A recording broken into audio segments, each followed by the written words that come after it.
और वित्त मंत्री अरुण जेटली ने आम बजट 2017-18 में देश के गांव, गरीब और किसानों को जबरदस्त सौगातें दी हैं।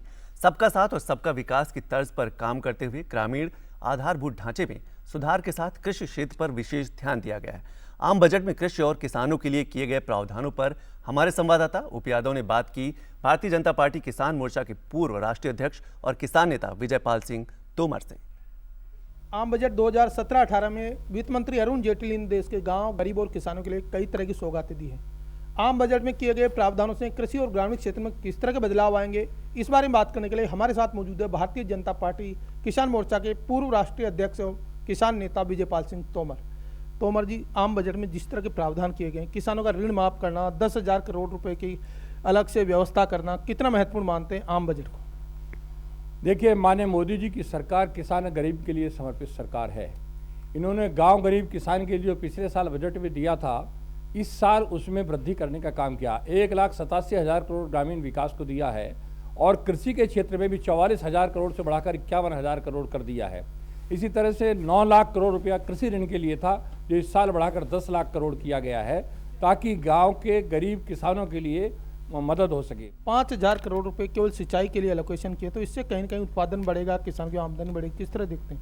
मैं ये कहता हूँ कि प्रधानमंत्री कृषि सिंचाई योजना हमारे प्रधानमंत्री ने शुरू की। पिछले साल 50,000 करोड़ उसमें रखा और वो पैसा जो प्रधानमंत्री कृषि नाबार्ड में इस साल भी 20,000 करोड़ का कॉर्पस फंड स्थापित किया है। पिछले साल 20,000 करोड़ था, 20 और बढ़ा के 40,000 करोड़ कर दिया गया है।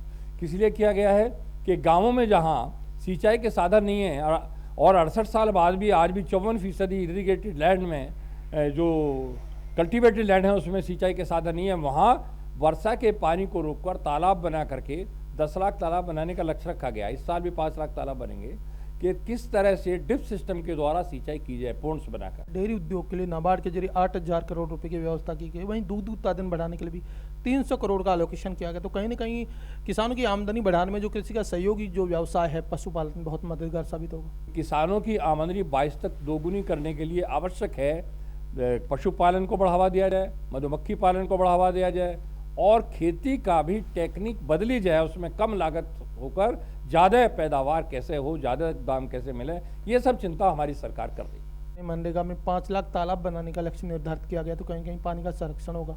48,000 करोड़ रुपए का अलग से एलोकेशन किया गया, तो 30,000 से 48 कहीं ना कहीं बढ़ोतरी हुई, तो इससे किस तरह का परिदृश्य बदले? देखिए, गाँवों में वाटर लेवल की समस्या है, पानी नीचे जा रहा है। आज ट्यूबवेल बहुत से जोन को डार्क जोन घोषित कर दिया गया, बहुत से ब्लॉक को। तो ऐसी स्थिति में तालाब बनाने के लिए मनरेगा में जो लूट होती थी, मनरेगा में जो यूपीए के टाइम में लूट मची थी, जिसका मैंने सीएजी भी कह रही है, उसको रोकने के लिए मनरेगा का सही उपयोग ग्रामीण विकास के लिए हो सके, इसलिए पिछले साल भी 5 लाख तालाब और 10 लाख कंपोस्ट खाद के गड्ढे बनाए गए थे और इस साल भी 5 लाख तालाब जो बनाने का लक्ष्य रखा है, वो इसीलिए रखा है ताकि रिचार्जिंग ऑफ वाटर हो सके। सरकार ने एक और महत्वपूर्ण पहल की है, कॉन्ट्रैक्ट कृषि। तो इससे किस तरह की जो छोटे छोटे किसान हैं उनको बदलाव देखते हैं भविष्य में?